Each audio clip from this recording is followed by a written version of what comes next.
Уроженцев стран СНГ с российским гражданством не выпускает из страны. Трое малолетних детей в Муминабаде провалились под лед, а жертв от отравления угарным газом в Хатлоне увеличилось до 3 человек.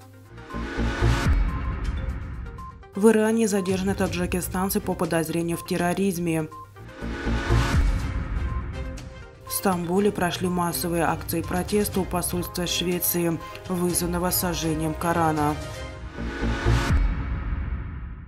Уроженцев стран СНГ, получивших российское гражданство, отказываются выпускать из России. Об этом сообщает Радио Свобода со ссылкой на несколько уроженцев Кыргызстана и Таджикистана, которые пытались уехать на историческую родину, однако не смогли пересечь границу, пишет moscowtimes.ru.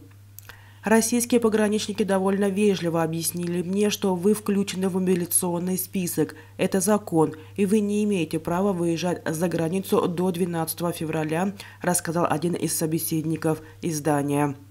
По словам других источников, натурализованным мигрантам приходят повестки. Также их вызывают на беседу военкоматы, где объясняют, что дезертирство из вооруженных сил будет строго наказано. Под свидетельством родственников мигрантов обладателей российских паспортов останавливают в аэропортах, при этом уроженцы Средней Азии без российского гражданства могут свободно вернуться домой. В Бишкеке уже предупредили рабочих с российским паспортом, что не смогут им помочь в условиях объявленной мобилизации. У России нет соглашения о двойном гражданстве с Кыргызстаном, она не признает изначальное гражданство Кыргызстана натурализованных граждан.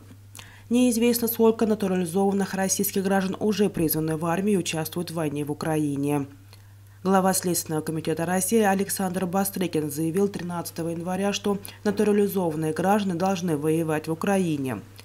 По его данным, за последние 5 лет более полумиллиона человек из Кыргызстана, Таджикистана и Узбекистана получили российские паспорта, и теперь у них есть обязанность защищать страну.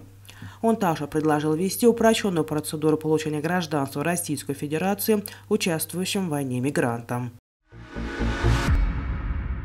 Трое малолетних детей в Муминабадском районе провалились под лед, играя на заледеневшем водоеме. Как сообщает Комитет по чрезвычайным ситуациям, инцидент произошел вечером 21 января.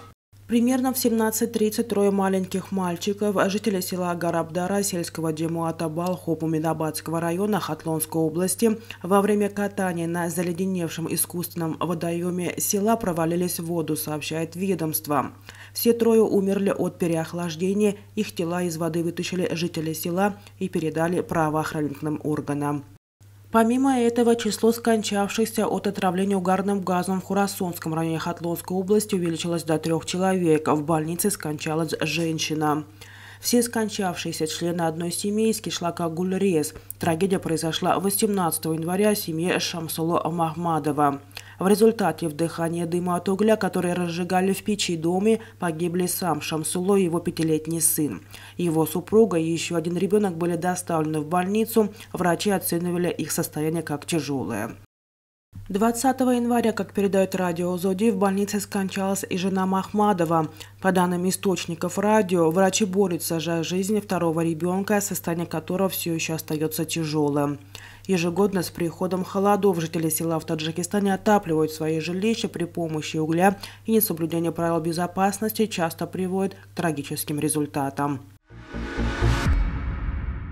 Иранские спецслужбы сообщили о ликвидации на юге-востоке страны 2 групп, связанных с террористической группировкой ИГИЛ. Сообщается, что среди задержанных есть граждане Таджикистана, передает об этом информагентство Мехр.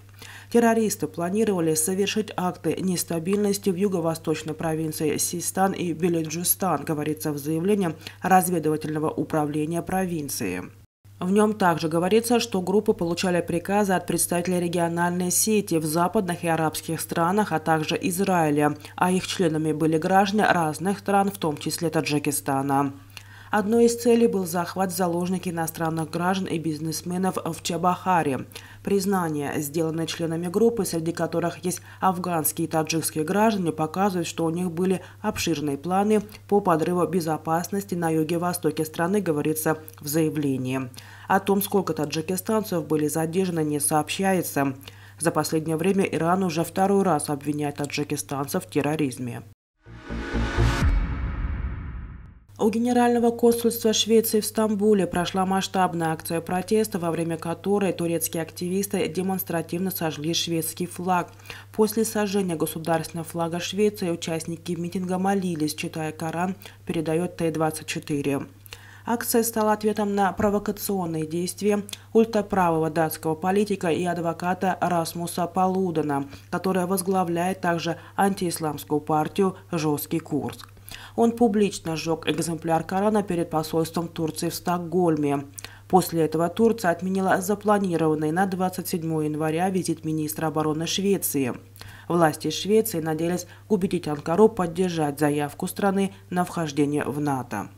Недовольство Анкары помимо самой акции вызвало то, что по информации портала Nordic News Палуден получил от властей официальное разрешение на нее. В Анкаре считают, что смысла в визите министра Пола Йонсона в Турции больше нет. В турецком МИДе заявили, что сожжение Корана свидетельствует об уровне исламофобии, расизма и дискриминации в Европе, а также противоречит обязательствам трехстороннего меморандума, который подписала Швеция ради вступления в НАТО. Эта акция вызвала гнев не только Турции, но и других исламских стран. Представитель МИД Ирана Насер Канани назвал произошедшее проявлением исламофобии.